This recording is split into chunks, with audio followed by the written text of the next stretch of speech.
Here's how Harry Reid demagogued the issue, and he went after Rand Paul for the part that was more exploitive, the part about protecting gun rights, but there were other things too. Here's what he said, though, about that. He goes, quote, "He's fighting for an amendment to protect the right, not of average citizens, but of terrorists, to cover up their gun purchases. If he thinks that it's going to be a badge of courage on his side to have held this up for a few hours, he's made a mistake." Paul said that he wasn't supporting terrorists. He's supporting the Constitution. Folks, that kind of hyperbole, though, is insulting. What U.S. senator of any stripe, anywhere, anytime, ever, would be supporting the right of terrorists to buy guns? That's crazy. But it doesn't matter.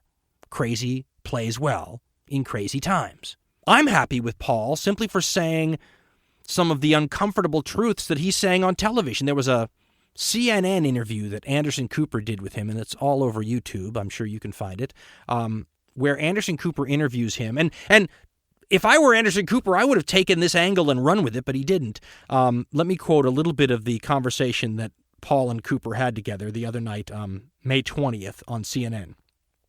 Senator Rand Paul says, quote, "We go week after week in the Senate and do nothing. I feel like sometimes I should return my check because I go up and they do no votes and no debate. Look at this horrendous debt crisis. We don't debate that either." Anderson Cooper says, "Really? You feel like that? You feel like you're not doing anything there?" And Paul replies, "Yes, I feel absolutely. We go week to week and there's no debate in Congress, no debate in the Senate. We sit idly by. Some weeks we vote on 2 or 3 non-controversial judges and then we go back home. It really..." And then Cooper says, "Why is that?" And Paul says, "I'm trying to get a vote on Libya. They say they don't have time. I was told when I wanted to bring up my resolution on Libya, which I did force them to, but I had to kind of capture the floor."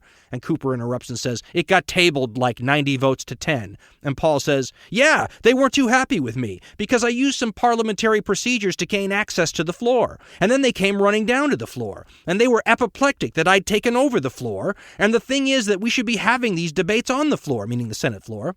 "They don't want to have any debate," Paul says. "I'm asking right now to vote on Libya. I have a resolution saying we're in violation of the War Powers Act. It's hard for me to get to the floor unless I somehow sneak on the floor when no one's looking to try to get a vote. Why would we not want to debate great constitutional questions? When I ran for office, that's what I thought. There will be great and momentous debates on the floor. Well, we don't have any because they prevent the debates from ever beginning." End quote. That's a rare confirmation of stuff we already told you, folks, that we're not even talking about this stuff and that there's almost a concerted effort to avoid talking about this stuff. That's why you have to rush the Patriot Act through as fast as you can. That's why we wait until the last minute so that there is a rush, because we don't want to talk about this stuff. Let me back up. They don't want to talk about this stuff. But Feingold and Paul and Wyden and Udall and some of these other people do. They're the ones who are marginalized. I mean, Harry Reid said Rand Paul wants terrorists to have guns and be able to get away with it. Who's the bad guy? When someone's throwing around invectives like that. Back to the New Yorker piece. The New Yorker piece basically goes into some detail about this stuff that these senators are getting up and warning us about that they can't get specific about, right? When Feingold's talking about Section 215, when Wyden's talking about these powers that someday we're going to go and slam senators for not knowing that they'd given the government, what they're talking about is the sort of stuff that this person that the article is about worked on. His name is Thomas Drake. He's an ex-Air Force guy. First of all, Drake is in trouble. The government's going after him. He faces 35 years in jail for being a whistleblower. The kind of guy that Barack Obama said while he was running for office was the best protection our country had against corruption and ineptitude and all that kind of stuff. Now, the article seems to slant toward the idea that Drake didn't do anything wrong, and he's got several supporters within the NSA and various agencies who suggest that he's being targeted and that they were being targeted for making a stink about things that they were taught were important. Remember, the NSA, the Air Force, military intelligence, all these people for a long time have had it drilled into their heads how important things like the Fourth Amendment are. So when you make a policy shift, there are going to be people in these agencies that go, whoa, wait a minute. Didn't you always tell us that that was illegal?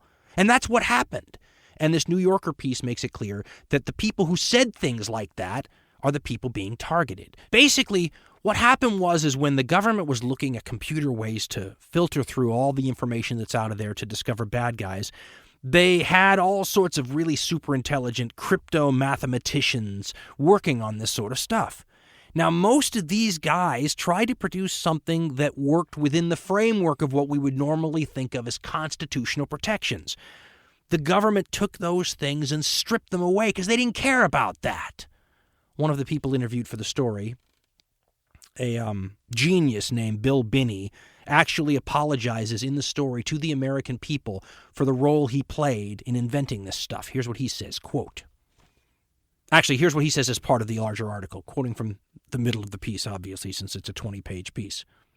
Quote, Binney expressed terrible remorse over the way some of his algorithms were used after 9/11.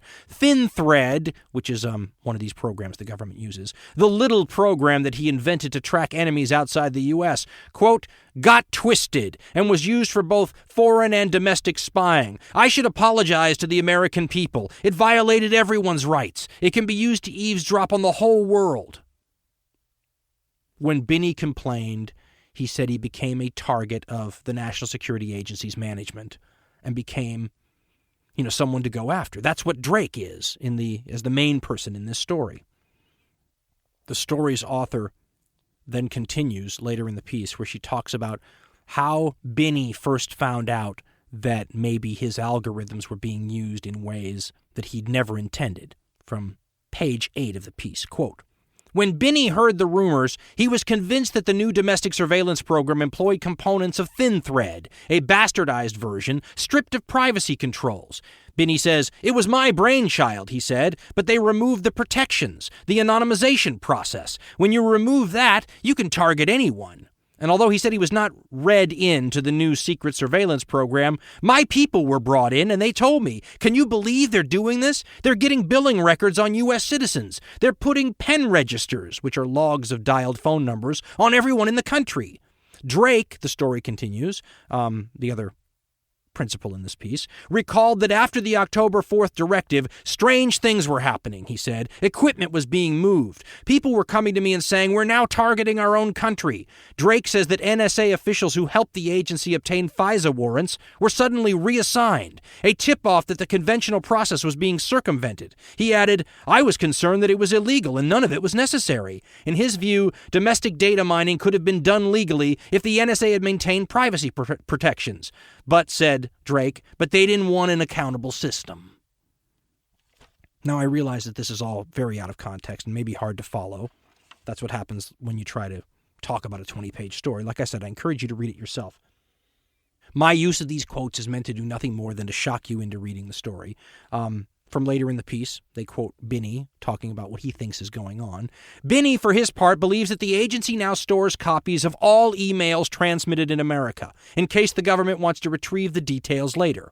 In the past few years, the NSA has built enormous electronic storage facilities in Texas and Utah. Binney says that an NSA email database can be searched with dictionary selection in the manner of Google. After 9/11, he says, quote, General Hayden reassured everyone that the NSA didn't put out dragnets, and that was true. He says it had no need. It was getting every fish in the sea, end quote.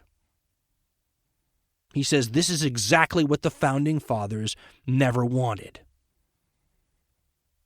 Binney left the agency, by the way, saying, I couldn't be an accessory to subverting the Constitution. Now, the article quotes another person who's also in trouble now, simply because essentially they're whistleblowers. Her name is Diane Rourke, a staff member on the House Permanent Select Committee on Intelligence, which her job is to oversee the agency, right? Well, she's quoted in this story extensively as figuring out, along the way more and more that this stuff was going on. So she confronted General Michael Hayden, who's in charge of all this stuff specifically, and she recounts her confrontation with him in the story. Quoting from the story on page 11, quote, Rourke, feeling powerless, retired. Before leaving Washington, though, she learned that Hayden, who knew of her strong opposition to the surveillance program, wanted to talk to her. They met at NSA headquarters on July 15, 2002. According to notes that she made after the meeting, Hayden pleaded with her to stop agitating against the program. He conceded that the policy would leak at some point and told her that when it did, she could yell and scream as much as she wished. Meanwhile, he wanted to give the program more time. She asked Hayden why the NSA had chosen not to include privacy protections for Americans. She says that he kept not answering. Finally, he mumbled and looked down and said, quote, "We didn't need them. We had the power," end quote. "He didn't even look me in the eye," she said. "I was flabbergasted." She asked him directly if the government was getting warrants for domestic surveillance, and he admitted that it was not, end quote. The story continues. During the meeting, Rourke says she warned Hayden that no court would uphold the program. Curiously, Hayden responded that he'd already been assured by unspecified individuals that he could count on a majority of the 9 votes, an apparent reference to the Supreme Court. According to Rourke's notes, Hayden told her that such a vote might even be 7-2 in his favor, end quote. I'm so tempted to just continue to read inflammatory quote after inflammatory quote, but let's do this in context. Go read it yourself. I know it probably doesn't make for scintillating listening to on the show, but this is really important stuff, and it's shocking stuff. It's like I said, you don't mind being a hypochondriac as long as you're wrong. You don't want to be talking about, the direction that this country's going and have it be so black and so bleak and be right. The keys to this article, as I see it, though, are not just the disclosures, because you could go read Bamford's book and get a lot of that. It's 2 things specifically. One, that there are profoundly principled individuals within this intelligence apparatus of the United States that knows that this stuff is wrong and is trying to help. Just like Wyden and Feingold and Rand and Ron Paul and Udall in Colorado are trying to get the word out to us. In the case of these people inside the intelligence apparatus that are trying to help, they're being targeted. This is very scary stuff, folks. Like I said earlier, when the secrecy begins to cover up the secrecy, it's like a serpent eating its own tail. We can't even know how the government interprets this secret stuff because the interpretation itself is secret. And as I said, what's scary is that we keep counting on our elected officials to help and judging from their comments to us, which, by the way, are made at great personal, sacrifice of their own. I mean, a guy like Wyden's not making a whole lot of, hey, doing this. This isn't helping his reelection campaigns. Those guys are asking for our help. That's a scary, scary sign when, people who make up ostensibly, the top 100 most powerful elected officials in the United States of America need our help. I think we were all under the impression that we needed theirs.